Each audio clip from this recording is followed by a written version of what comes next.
Welcome to AP13 news. నేను సుధా. బులెటిన్ల ముందుగా headlines. Ambedkar రాసిన రాజ్యాంగాన్ని పక్కన పెట్టారు. రెడ్ బుక్ రాజ్యాంగం అమలు చేస్తున్నారన్న మాజీ మంత్రి గుడివాడ అమర్నాథ్.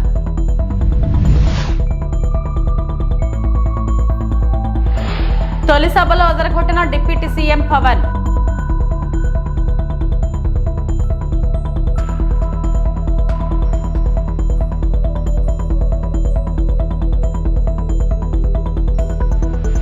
స్పీకర్గా ఎన్నికైన అయ్యన్న పాత్రుడు.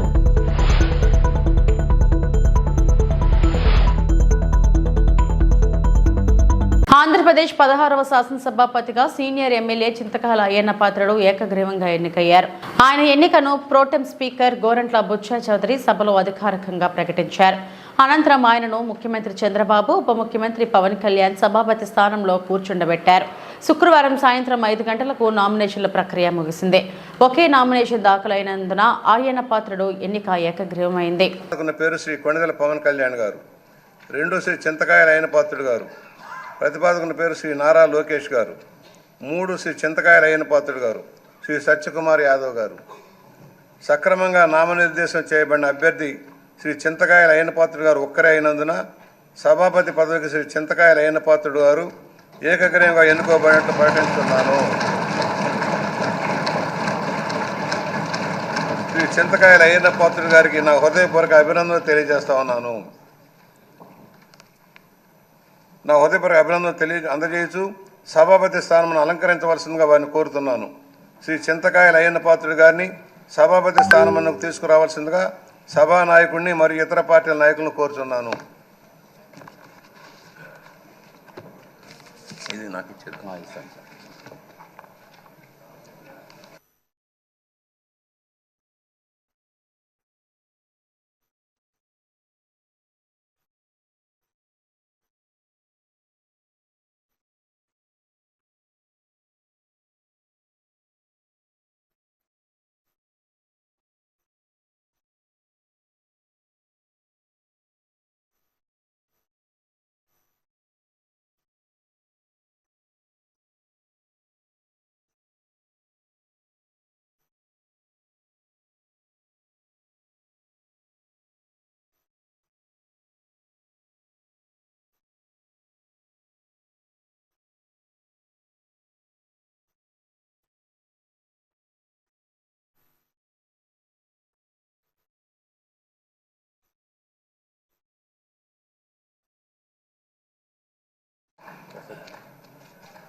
చెప్పండి.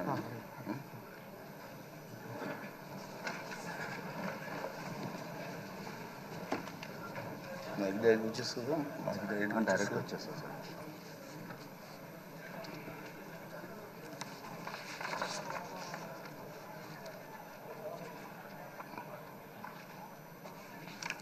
అందరికీ నమస్కారం అండి. అసెంబ్లీలో అత్యంత సీనియర్ సభ్యుల్లో అయ్యన్న పాత్రుడు ఒకరని సీఎం చంద్రబాబు అన్నారు. స్పీకర్ అయ్యన్న ఎన్నిక అనంతరం ఆయన మాట్లాడారు. అందరి ఆమోదంతో ఏకగ్రీవంగా ఎన్నిక కావడం సంతోషమన్నారు. ఎన్టీఆర్ పిలుపుతో 25 ఏళ్ల వయసులో అయ్యన్న పాత్రుడు రాజకీయాల్లోకి వచ్చారని తెలిపారు. 7 సార్లు ఎమ్మెల్యే, 1 సారి ఎంపీగా ఎన్నికయ్యారని గుర్తు చేశారు. ఎమ్మెల్యే, ఎంపీ, మంత్రిగా తెలుగు రాష్ట్రాల్లో ప్రత్యేక ముద్ర వేశారని కొనియాడారు. ఏ పదవి ఇచ్చినా వన్నె తెచ్చారని పేర్కొన్నారు. తెలుగు రాష్ట్రాల్లో తనకంటూ ఒక ప్రత్యేకమైన ముద్ర వేయగలిగారు.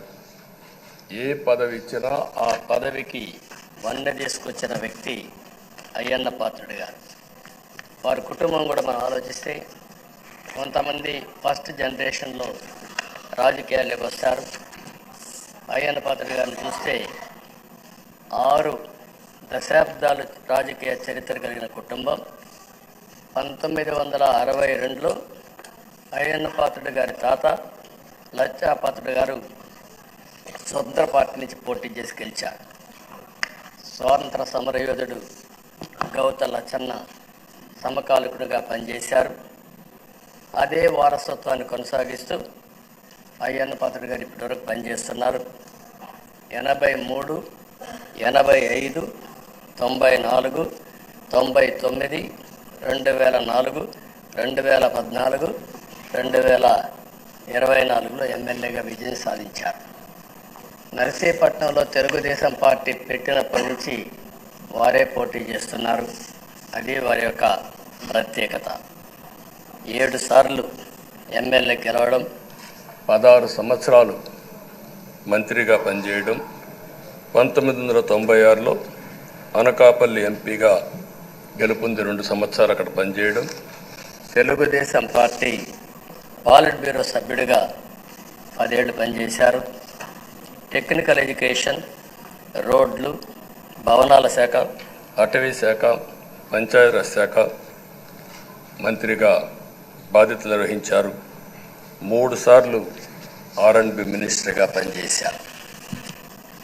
అదేవిధంగా మనం ఒకసారి చూస్తే ఎప్పుడూ పోరాట యోధుడు, రాజీ పడని నాయకుడు, ఒక విశిష్టమైనటువంటి లక్ష్యాలుండే వ్యక్తి.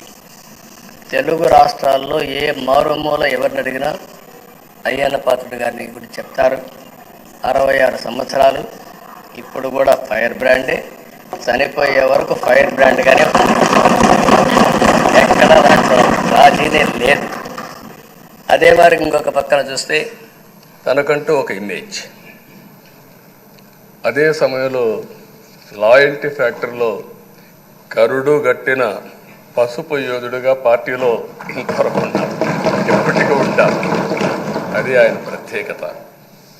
నీతి, నిజాయితీ, నిబద్ధత ఇవన్నీ ఉణికిపుచ్చుకొని రాజకీయం చేశారు. 42 సంవత్సరాలు. ఇప్పుడు చాలామంది ఫస్ట్ టైం వచ్చేవాళ్ళు ఉన్నారు, కొంతమంది రెండవసారి వచ్చేవాళ్ళు ఉన్నారు. 42 సంవత్సరాలు ఒక నియోజకవర్గం అంటెపెట్టుకొని నర్చర్ చేసి 7 సార్లు గెలవడం అనేది ఒక అరుదైన అనుభవం. చాలామందికి 2-3 సార్లుగా ఫెట్టెక్కి వస్తుంది. అక్కడి నుంచి మనుషులు మారిపోతూ ఉంటాం. అలాంటి సందర్భంలో ఎప్పుడు కూడా రాజీ పడకుండా పనిచేశారు. 42 సంవత్సరాలుగా పసుపు జెండాను మోస్తూనే ఉన్నారు. పార్టీని కన్న తల్లిగా భావించే నాయకుడు, పోరాట యోధుడు. ఎప్పుడు కూడా రాష్ట్రంలో అభివృద్ధి చేయడమే కాకుండా ఉత్తరాంధ్ర అభివృద్ధి కోసం, ప్రత్యేకంగా విశాఖపట్నం అభివృద్ధి కోసం ఎనలేని కృషి చేసిన నాయకుడు అయ్యన్న పాత్రుడు గారని చెప్పి కూడా నేను మీకు తెలియజేస్తున్నాను. ఆంధ్రప్రదేశ్ అసెంబ్లీలో డిప్యూటీ సీఎంగా పవన్ కళ్యాణ్ తొలిసారి ప్రసంగించారు. అసెంబ్లీ స్పీకర్గా అయ్యన్న పాత్రుడిని ఎన్నుకున్న తర్వాత స్పీకర్ను అభినందిస్తూ పవన్ మాట్లాడారు. తొలి స్పీచ్తోనే అదరగొట్టారు పవన్. సభ ఎలా ఉండాలో తన మనసులోని మాటలను తెలియజేశారు. సభ అధ్యక్ష హోదాలో సభను ముందుకు తీసుకువెళ్లాలని అయ్యన్నను కోరారు. ఇన్నాళ్ళు మీ వాడి వేడితో కూడిన మాటలు విన్నాం. ఇక మీ నుండి అలాంటి మాటలు లేకపోయినా బాధ్యతతో మార్గం చూపించే మాటలు వింటాం. 2047 నాటికి ఏపీ ఉన్నతంగా ఉండాలి అంటే ఇప్పుడే దానికి పునాది వేయాలి. విభేదించడం, వాదించడం చర్చకు మూల సిద్ధాంతాలు, అంతేగాని దూషణలు, కోట్లాటలు కాదు. పొట్టి శ్రీరాములు చావుకు దగ్గరవుతూ చేసిన ఒక్కరోజు దీక్ష 1.5 ఏళ్లకు సమానం. మహానుభావుడు బ్రతికున్నప్పుడే కాదు, చనిపోయినప్పుడు కూడా ఆయన గుర్తుండాలి. ఈ విలువైన 5 ఏళ్లు రాబోయే తరాలకు దిశానిర్దేశం చేసేలా ఉండాలి. పశువు, పక్షి, చెట్టు అన్నీ కూడా బాగుండాలని కోరుకుంటున్నానని పవన్ ఆకాంక్షించారు. స్థానంలో కూర్చోవడం చాలా ఆనందంగా ఉంది. ఎన్ని దశాబ్దాలు ప్రజలు రాజకీయ జీవనంలో ఎన్ని దశాబ్దాలు ప్రజలు మీ వాడి వేడి చూశారు. మీకు కోపం వస్తే ఋషికొండను చెక్కినట్టు ప్రత్యర్థులకి పదునైన ఉత్తరాంధ్ర యాసలో గుండు కొట్టేస్తారు. నాకు ఒకటే బాధేస్తా ఉంది సార్, ఇకపైన మీకు తిట్టే అవకాశం లేకపోవడం. కానీ ఇక మీద సభలో ఎవరు తిడుతున్నా దాన్ని ఆఫ్ చేసే బాధ్యత మీ చేతిలోనే ఉంది. మీరే మైక్ ఆఫ్ చేయాలి. అంటే మా చిన్నప్పుడు నేను చూసేవాడు, ఒకసారి అల్లరి చేసే అబ్బాయిని క్లాస్ లీడర్ చేసేవాడు చిన్నప్పుడు మా స్కూల్లో. కానీ ఇన్నాళ్ళు ప్రజలు మీ వాడి వేడి పలుకులు, మీ ఘాటైన వాగ్దాటి చూశారు. ఈ రోజు నుంచి రాష్ట్ర ప్రజలు మీ హుందాతనం చూస్తారు. డిబేట్స్ వెనకాల దాక్కుని సంస్కారహీనమైన భాషల్ని భావాల్ని రకరకాల మాధ్యాల్లో విరజిమ్ముతూ ఉంటారు. దాని నియంత్రణ మీ ఆధ్వర్యంలో ఇక్కడి నుంచే మొదలవ్వాలి. ఇందాక సభానాయకులు గౌరవ ముఖ్యమంత్రి శ్రీ చంద్రబాబు నాయుడు గారు చెప్తారు, ఆడబిడ్డలు ఏ విధంగా నలిగిపోయారు ఈ రాష్ట్రంలో గత 5 సంవత్సరాల్లో. చిన్న లేదు, పెద్ద లేదు, ఎవరని లేదు. ఎవరన్నా సరే ఒక మాట మాట్లాడితే వాళ్ళు వ్యక్తిగతంగా దూషణ, సోషల్ మీడియాలో వాళ్ళని క్యారెక్టర్ అసాసినేట్ చేయటం, వాళ్ళు పెద్ద నాయకులు కావచ్చు, కార్యకర్తలు కావచ్చు, లేదా వాళ్ళకి ఎదురు తిరిగి ఒక ఒపీనియన్ చెప్పి ఎవరైనా సగటు మనిషి కూడా కావచ్చు, అది ఇక్కడతో ఈ రోజు నుంచి ఆగిపోవాలి అధ్యక్ష. అది మీ ఆధ్వర్యంలోనే మొదలవ్వాలి. గత ప్రభుత్వం తాలూకు సభ జరిగిన విధానం చూస్తే ఈ వ్యక్తిగత దూషణ ఇవన్నీ చాలా ఇబ్బంది పెట్టే ప్రజలు. ఈ రోజున వాళ్ళకి 11 సీట్లకు పరిమితం అయ్యారు, ఈరోజు లేరు, ధైర్యం లేదు వాళ్ళకి. విజయాన్ని తీసుకోగలిగారు కానీ ఓటమి కూడా ధైర్యంగా కూర్చుకునే వాళ్ళకి స్థాయి లేదు, వాళ్ళకి పారిపోయారు ఇక్కడి నుంచి. భావంలో ఉండే తీవ్రత భాషలో ఉండాల్సిన అవసరం లేదు. భాష మనుషుల్ని కలపడానికి కానీ విడగొట్టడానికి కాదు. భాష విద్వేషం రేపడానికి కాదు, పరిష్కరించడానికి. ఎంత జటిలమైన సమస్య అయినా, భయంకర సమస్య అయినా చర్చల ద్వారా పరిష్కరించుకోవడానికి కానీ వివాదం సృష్టించడానికి కాదు. ఈ సభ ఉన్నది అందుకు. కానీ మనం చూసింది వాళ్ళ దగ్గర నుంచి బూతులతోటి, వ్యక్తిగత దోషులతోటి రాష్ట్ర పురోభివృద్ధిని ఆపేశారు. ఎప్పుడూ ప్రజల గురించి ఆలోచించే వ్యక్తి అయ్యన్న పాత్రుడు. 7 సార్లు ఎమ్మెల్యేగా, ఎంపీగా చేసిన అనుభవం ఉంది.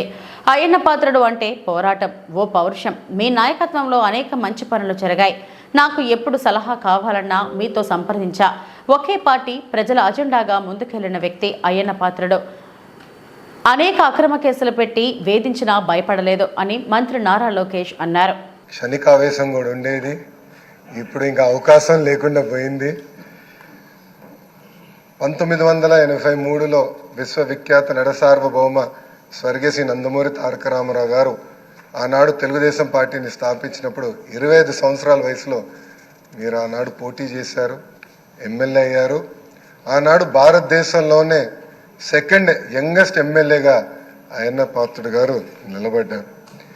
25 సంవత్సరాల వయసులో మీరు మంత్రిగా కూడా అయ్యారు. 7 సార్లు శాసనసభ్యుడిగా, ఒకసారి ఎంపీగా కూడా మీరు ఉన్నారు. 7 సార్లు ఒకే నియోజకవర్గం, నర్సీపట్నం నియోజకవర్గం ఏ అదృష్టం చేసుకుందో నాకు తెలియదు, కానీ 7 సార్లు కూడా నర్సీపట్నం నియోజకవర్గం ఎమ్మెల్యేగా మీరు నిలబడ్డారు. 16 సంవత్సరాలు మీరు మంత్రిగా చేశారు. చూస్తే టెక్నికల్ ఎడ్యుకేషన్ కానీ 3 సార్లు R&B, forest, environment, science and technology, Panchayati Raj గ్రామీణాభివృద్ధి శాఖ మంత్రిగా కూడా మీరు చేశారు. ఈ హౌస్లో ఎవరికి తక్కన ఒక అదృష్టం నాకు దక్కింది. మీ తర్వాత పంచాయతీరాజ్ గ్రామీణాభివృద్ధి శాఖ మంత్రి ఏదో అవకాశం నాకు దక్కింది. ఆనాడు మీరు ప్రారంభించిన పనులని పూర్తి చేసే అవకాశం నాకు ఇచ్చారు. మీ నాయకత్వంలో 25,000 కిలోమీటర్లు సీసీ రోడ్ వేసాం, ప్రహరీ గోడలు కట్టాం, పంచాయతీ భవనాలు కట్టాం. గ్రామాలు కూడా ఆనాడు యుద్ధ ప్రాతిపదికంగా తాగునీటి పథకాలు కూడా కలిసి ఏర్పాటు చేశారు. అంతేకాకుండా నాకు ఎప్పుడు సలహాలు కావాలన్నా, సూచనలు కావాలని మీకు ఫోన్ చేసేవాడిని, మిమ్మల్ని అడిగి తెలుసుకునేవాడిని. ఆనాడు పంచాయతీరాజ్ గ్రామీణాభివృద్ధి శాఖ మంత్రిగా నేను ఇన్ని పనులు చేయగలనంటే దాని వెనకాల మీరున్నారని ప్రజలందరూ కూడా తెలియజేస్తున్నాను. తెలంగాణ రైతులందరికీ గడువులోగా ఏకకాలంలో 2 లక్షల వరకు రుణమాఫీ చేయాలని మంత్రిమండలి నిర్ణయం తీసుకున్నట్లు ముఖ్యమంత్రి రేవంత్ రెడ్డి వెల్లడించారు. 2018 డిసెంబర్ 12 నుంచి 2023 డిసెంబర్ 9 వరకు 5 ఏళ్ల కాలంలో రైతులు తీసుకున్న రుణం 2 లక్షల లోపు రుణాల్ని మాఫీ చేయనున్నట్లు తెలిపారు. గతంలోనే ప్రకటించినట్లుగా ఆగస్టు 15వ తేదీలోగా రుణమాఫీ ప్రక్రియను పూర్తి చేయడానికి ప్రభుత్వం ఏర్పాట్లు చేస్తుందని స్పష్టం చేశారు. సచివాలయంలో శుక్రవారం సీఎం రేవంత్ రెడ్డి అధ్యక్షతన రైతు రుణమాఫీ, రైతు భరోసాపై మంత్రిమండలి సమావేశం జరిగింది. రుణమాఫీ విధి విధానాలను పూర్తి స్థాయిలో చర్చించిన తర్వాత మంత్రివర్గం ఆమోదించింది. దీనికి సంబంధించిన ఉత్తర్వులు త్వరలోనే జారీ కానున్నాయి. రైతు భరోసా విధి విధానాలపై ఉప ముఖ్యమంత్రి భట్టి విక్రమార్క ఆధ్వర్యంలో మంత్రివర్గ ఉపసంఘం ఏర్పాటైంది. ఈ కమిటీ రైతు సంఘాలు, రైతు కూలీ సంఘాలు, ప్రతిపక్షాలు తదితరులతో చర్చించి జూలై 15 నాటికి నివేదిక ఇవ్వనుంది. మంత్రిమండలి సమావేశం వివరాలను సీఎం రేవంత్ రెడ్డి విలేకరుల సమావేశంలో వెల్లడించారు. 2018 నుంచి 2023 వరకు 2014 సంవత్సరంలో మార్చి 31, 2014 తారీఖు వరకు కట్ ఆఫ్ డేట్ తీసుకొని ఆనాటి ప్రభుత్వం రైతు రుణమాఫీ చేస్తే 16,000 కోట్ల రూపాయలు రైతుల ఖాతాలలో వేయడం జరిగింది. అదేవిధంగా 2018 రెండోసారి ప్రభుత్వం ఏర్పడిన తర్వాత డిసెంబర్ 11, 2023 వరకు కట్ ఆఫ్ డేట్ తీసుకొని వాళ్ళు చేసిన రుణమాఫీ రైతుల ఖాతాలో వేసిన నిధులు 12,000 కోట్ల రూపాయలు. అంటే గత ప్రభుత్వం 2 విడతలుగా 2 సార్లు ప్రభుత్వం ఏర్పాటు చేసిన తర్వాత చేసిన రుణమాఫీ ఒక్కసారి 16,000 కోట్ల రూపాయలు మొదటిసారి, రెండవసారి 12,000 కోట్ల రూపాయలు. 10 సంవత్సరాలల్లా 2 విడతలల్లా చంద్రశేఖరరావు గారు చేసిన రైతు రుణమాఫీ రైతులకు చెల్లించిన నిధులు 28,000 కోట్ల రూపాయలు. ఆ ప్రభుత్వం డిసెంబర్ 11, 2018 వరకు కట్ ఆఫ్ డేట్గా వాళ్ళు రుణమాఫీని పరిగణలోకి తీసుకోవడం జరిగింది. మా ప్రభుత్వం డిసెంబర్ 12,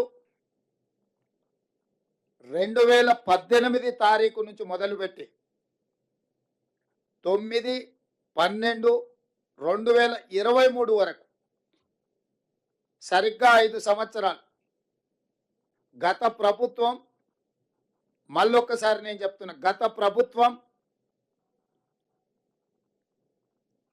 డిసెంబర్ 11, 2018 తారీఖు వరకు కట్ ఆఫ్ డేట్ పెట్టి రెండవ విడత రైతు రుణమాఫీ చేసింది.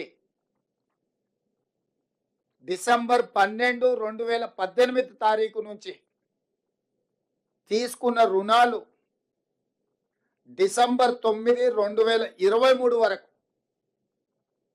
5 సంవత్సరాల మధ్యకాలంలో ఈ రాష్ట్రంలో ఉన్న రైతులు తీసుకున్న 2 లక్షల రూపాయల వరకు రుణమాఫీని చెయ్యాలని మా ప్రభుత్వము ఈ మంత్రివర్గంలో నిర్ణయం తీసుకున్నది.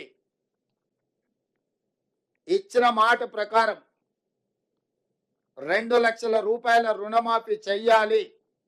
కట్ ఆఫ్ డేట్ 12/12/2018 నుంచి 9/12/2023 మధ్యకాలంలో రైతులు తీసుకున్న రుణాలను 2 లక్షల రూపాయల వరకు మాఫీ చేయాలని మా మంత్రివర్గంలో మేము నిర్ణయం తీసుకున్నాము.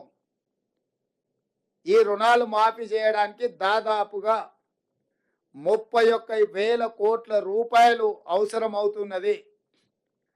31,000 కోట్ల రూపాయలను సేకరించి తెలంగాణ రాష్ట్ర రైతాంగానికి రుణముక్తి కల్పించి వ్యవసాయం దండుగ కాదు, వ్యవసాయం పండుగ.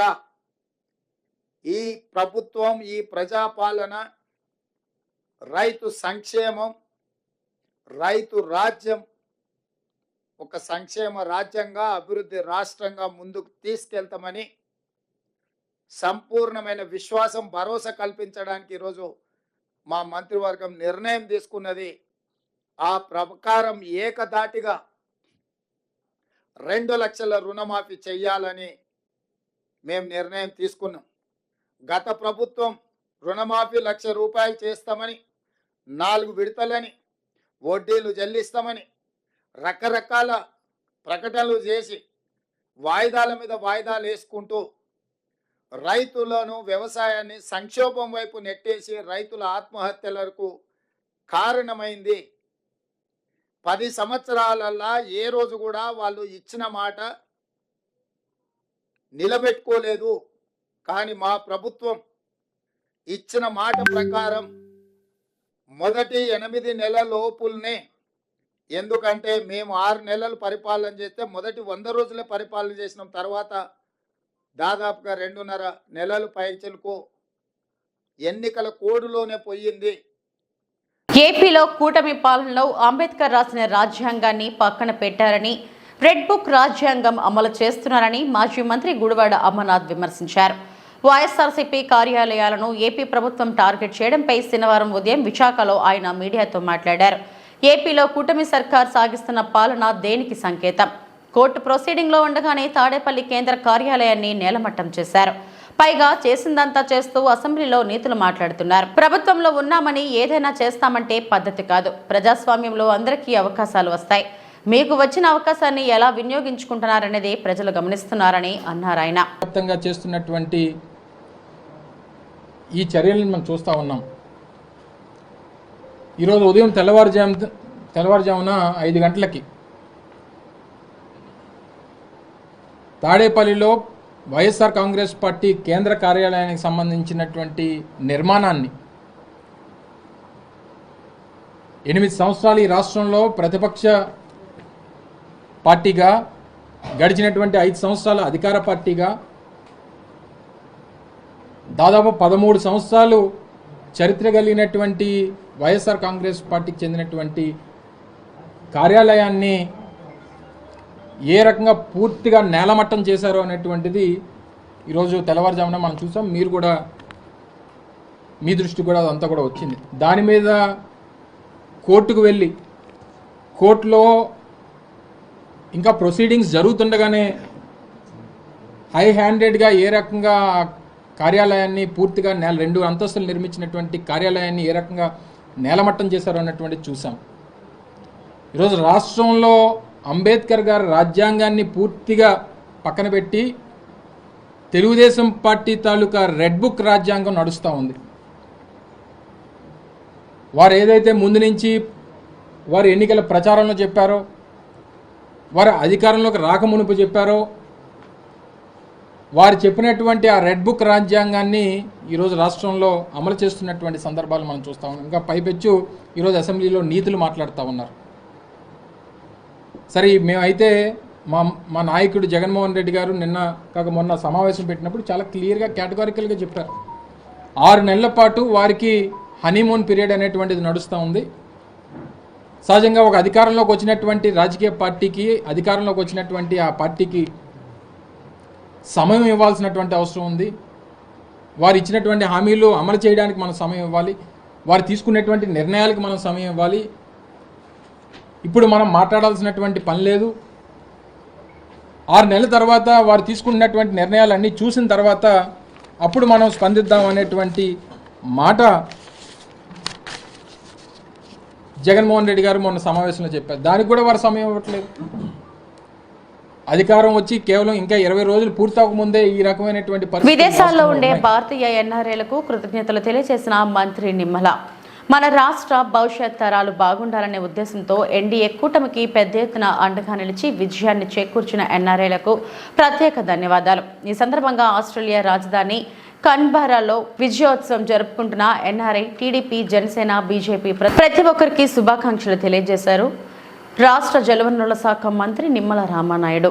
ముందుగా ఎన్ఆర్ఐ మిత్రులందరికీ కూడా నమస్కారాలు తెలియజేసుకుంటూ, మొన్న జరిగినటువంటి ఆంధ్రప్రదేశ్ శాసనసభ ఎన్నికల్లో ఈ ఆంధ్రప్రదేశ్ రాష్ట్రానికి మళ్ళీ ఒక పూర్వ వైభవం రావాలి, ఈ రాష్ట్రాన్ని మళ్ళీ పునర్నిర్మాణం చేయాలి, ఈ ఆంధ్రప్రదేశ్ రాష్ట్ర భవిష్యత్తు, భావితరాల భవిష్యత్తుని కూడా కాపాడాలనేటువంటి ఉద్దేశంతో మరి ప్రత్యేకించి ప్రవాసాంధ్రులు ఎవరైతే ఉన్నారో, మరి ఎక్కడో వేల కిలోమీటర్ల దూరంలో ఉన్నప్పటికీ కూడా కన్న తల్లికి కన్న ఊరికి రుణం తెచ్చుకోవాలనేటువంటి ఆలోచనలో భాగంగా పెద్ద ఎత్తున మరి మొన్న జరిగినటువంటి ఎన్నికల్లో తెలుగుదేశం, జనసేన, బీజేపీ, ఎన్డీఏ కూటమిని బలపరిచి మా విజయానికి సహకరించినటువంటి మీ అందరికీ కూడా పేరు పేరున కూడా హృదయపూర్వకమైన నమస్కారాలు తెలియజేసుకుంటూ, అందులో భాగంగా ప్రత్యేకించి ఆస్ట్రేలియా రాజధాని క్యాన్బెరాలో జరుగుతున్నటువంటి ఈ యొక్క విజయోత్సవ సభలో పాల్గొంటున్నటువంటి నా తెలుగుదేశం, జనసేన, బీజేపీ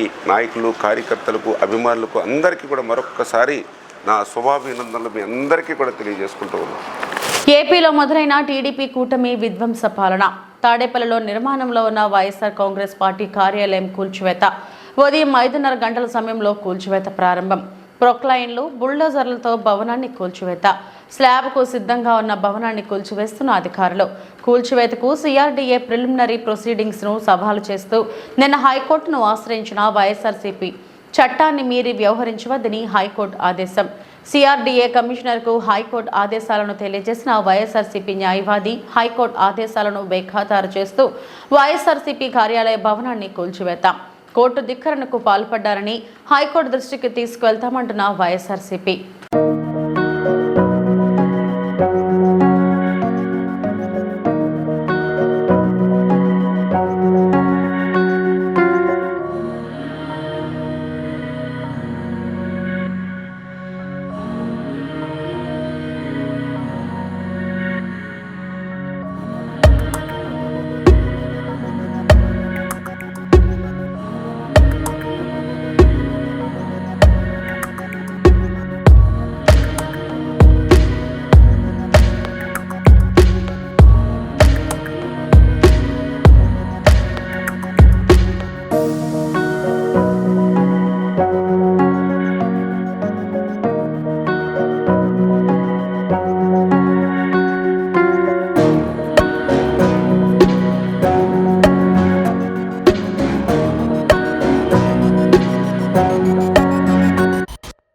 పార్టీ కార్యకర్తలకు, నేతలకు అండగా ఉంటాం. గతంలో ఎన్నడూ జరగని విధంగా వైసీపీ శ్రేణులపై టీడీపీ నాయకులు దాడులు చేస్తున్నారు. ఆస్తులకు నష్టం కలిగిస్తూ మానసికంగా హింసిస్తున్నారు. ఇలాంటి అన్యాయాలు, అక్రమాలను ధైర్యంగా ఎదుర్కొంటాం. కార్యకర్తలను, నాయకులను కలిసి భరోసా కల్పిస్తాం. అక్రమాలు చేస్తే టీడీపీ నాయకులను నిలదీస్తాం. ఎప్పుడు ఏ అవసరం వచ్చినా కార్యకర్తలు మమ్మల్ని సంప్రదించవచ్చు అని కాకాని గోవర్ధన్ రెడ్డి మాజీ మంత్రి పేర్కొన్నారు. వైఎస్ఆర్ కాంగ్రెస్ పార్టీకి సంబంధించినటువంటి పార్టీ పెద్దలు అందరూ కూడా వాళ్లకు శుభాకాంక్షలు తెలియజేసి ప్రజలు ఇచ్చినటువంటి అవకాశాన్ని సద్వినియోగం చేసి ప్రభుత్వాన్ని సమర్థవంతంగా నడిపి ప్రజలకు ఇచ్చినటువంటి హామీల మేరకు సంక్షేమ కార్యక్రమాలు అమలు చేయండి అని చెప్పి కోరడం జరిగింది. ఈరోజే కొత్త ప్రభుత్వం శాసనసభ కొలువు తీరింది. శాసనసభ్యులు ఈరోజు శాసనసభ్యులుగా ప్రమాణ స్వీకార కార్యక్రమం కూడా కొనసాగుతుంది. ఈరోజు జిల్లాకు సంబంధించి అందరం పార్లమెంట్ సభ్యులుగా, మంత్రిగా, శాసనసభ్యుడిగా పనిచేసినటువంటి పెద్దలు, ఆయనతో పాటు శాసనసభ్యులుగా పనిచేసినటువంటి సోదరులు ప్రతాప్ రెడ్డి గారు, విక్రమ్ రెడ్డి గారు, పోటీ చేసినటువంటి మరొక సోదరులు రాజగోపాల్ రెడ్డి గారు, ఖలీల్ అహ్మద్ గారు, స్థానికంగా ఉండేటువంటి వైఎస్ఆర్ కాంగ్రెస్ పార్టీ నాయకులు అందరం కూడా కలిసి ఎమ్మెల్సీ ఉన్నటువంటి సోదరులు మురళీ గారు, జిల్లా అధ్యక్షుడిగా ఉన్నటువంటి మరొక సోదరుడు చంద్రశేఖర్ రెడ్డి గారు కూడా రావాల్సి ఉంది. ఆయన ఈరోజు జగన్మోహన్ రెడ్డి గారు అసెంబ్లీకి వెళ్తున్నాడు కాబట్టి ఆ కార్యక్రమంలో పాల్గొన్నందువల్ల ఆయన పర్యటన చివరి నిమిషంలో రద్దయింది. కాబట్టి ఈరోజు అందరం కలిసి ఒక సమావేశం ఏర్పాటు చేసుకుని వైఎస్ఆర్ కాంగ్రెస్ పార్టీ బలోపేతానికి, వైఎస్ఆర్ కాంగ్రెస్ పార్టీకి సంబంధించినటువంటి స్థానిక నాయకులకి, కార్యకర్తలకి అండగా నిలవడానికి ఎటువంటి విధానాలు అవలంబించాలనేటువంటి దాని మీద ఈరోజు ఒక సమీక్ష నిర్వహించుకోవడం జరిగింది. దానిని బట్టి నిత్యం ప్రజలకు అందుబాటులో ఉండాలి. రోజు గెలుపుకి ఓటమికి మధ్య తేడాలు చాలా స్వల్పం. కాబట్టి లక్షల సంఖ్యలో ఈరోజు వైఎస్ఆర్ కాంగ్రెస్ పార్టీ అభ్యర్థులకు ఓట్లు రావడం జరిగింది. 5,000 నుంచి 15,000 నుంచి 20,000 వ్యత్యాసంతో ఓటమి పాలై ఉండొచ్చు. కానీ మా మీద ఆశలు పెట్టుకున్నటువంటి ప్రజలు, మాకు అండగా నిలిచినటువంటి నాయకులు, మాతో పాటు నడిచినటువంటి కార్యకర్తలు, వీళ్ళ యొక్క యోగక్షేమాలు కానీ, వాళ్ళకి అండగా నిలవాల్సినటువంటి అవసరం కానీ, అటువంటి గురుతర బాధ్యత మా అందరి మీద ఉంది అనేటువంటిది ఈరోజు అందరికీ తెలిసినటువంటి విషయమే. దాని మీద ఏ విధంగా ముందుకు వెళ్లాలనేటువంటి ఆలోచన చేశాం.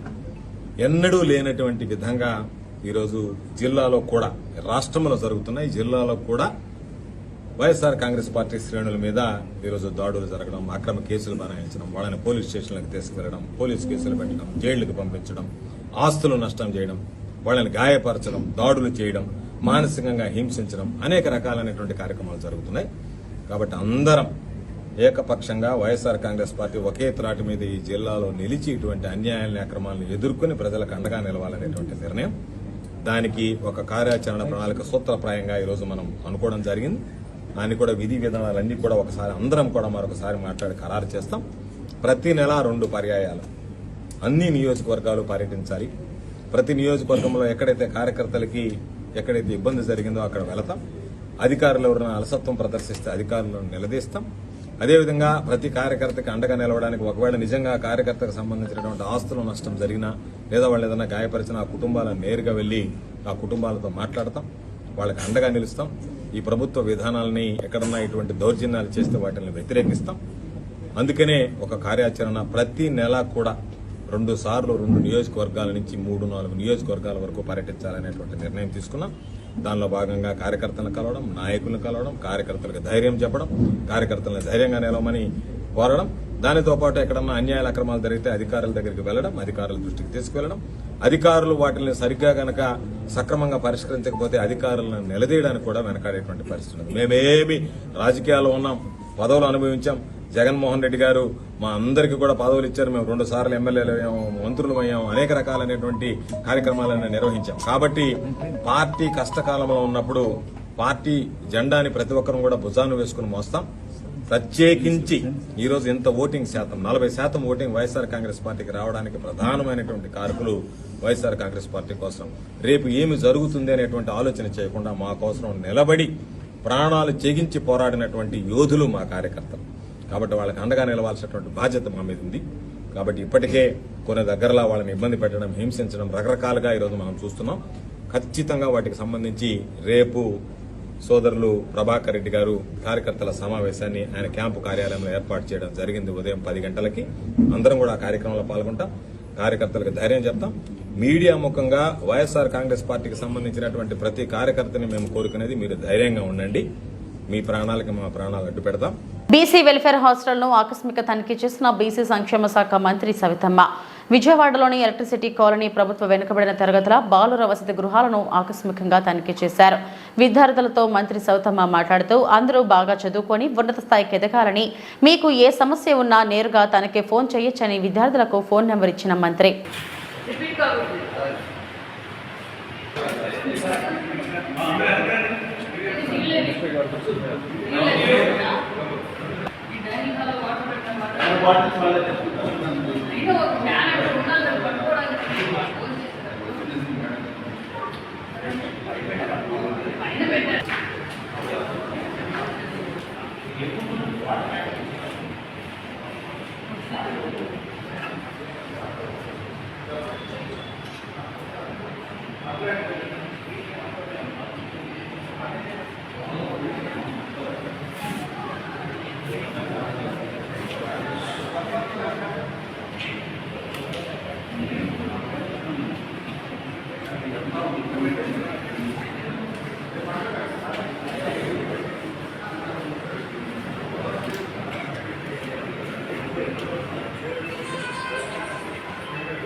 ముఖ్యమంత్రి చంద్రబాబు ఆదేశాల మేరకు ఈ ఊరుపాలెం వెళ్లిన హోంమంత్రి అనిత బాధిత కుటుంబాన్ని కలిసి ఓదార్చారు. మరోసారి ఇలాంటి ఘటనలు పునరావృతం కాకుండా చర్యలు తీసుకుంటామన్నారు. మృతురాలి కుటుంబానికి అండగా ఉంటామని హామీ ఇచ్చారు. నిందితులను తక్షణమే అరెస్టు చేసి వేగవంతంగా దర్యాప్తు చేసి కఠిన శిక్ష పడేలా చూస్తామని చెప్పారు. ఇలాంటి ఘటనలు పునరావృతం కాకుండా చూడాలని సీఎం చంద్రబాబు డీజీపీకి స్పష్టమైన ఆదేశాలు ఇచ్చారు.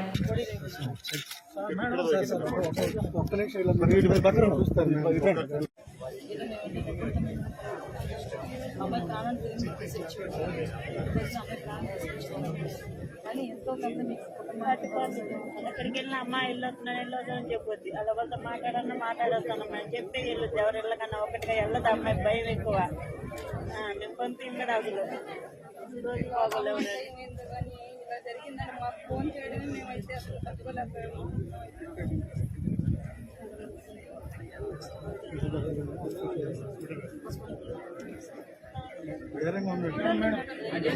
అమ్మాయి సైడ్ చూస్తే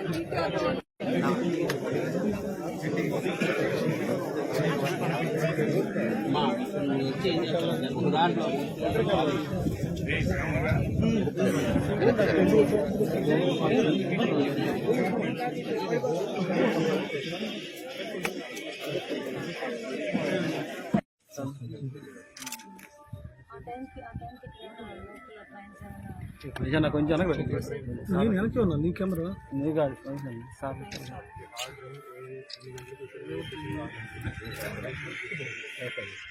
ఇది 90 అవుతుంది. వాళ్ళ పేరెంట్స్ ఏమైనా చెప్తున్నారు